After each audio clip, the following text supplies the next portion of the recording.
যদি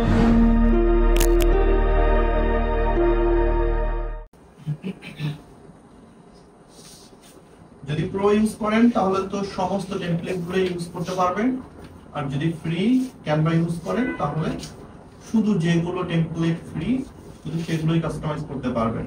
বাট যেগুলোতে প্রো লেখা আছে সাইডে দেখবেন নিচে একদম কর্নারে লেখা আছে প্রো, সো ওগুলো কিন্তু আপনি এডিট করতে পারবেন না, আপনাকে ফ্রি টেমপ্লেট সিলেক্ট করতে হবে।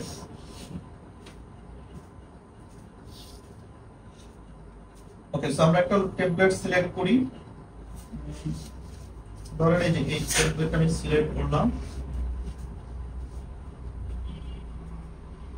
টেমপ্লেটটা সিলেক্ট করার পর লোগো,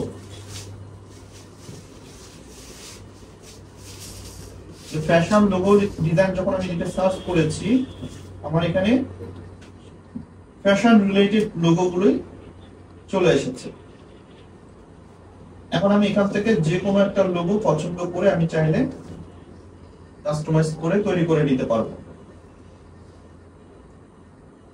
আপনি যত নিচে যাবেন এই ধরনের লোগো আপনি দেখতে পাবেন, এখানে কয়েকশো লোগো রেডিমেড তৈরি করাই আছে।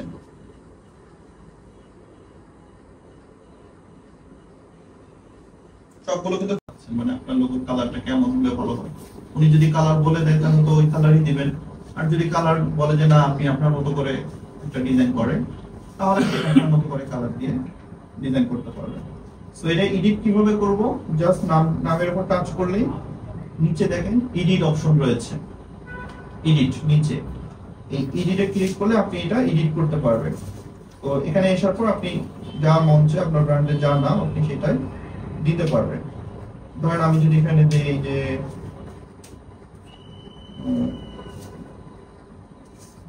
আমি দিলাম রেইনবো,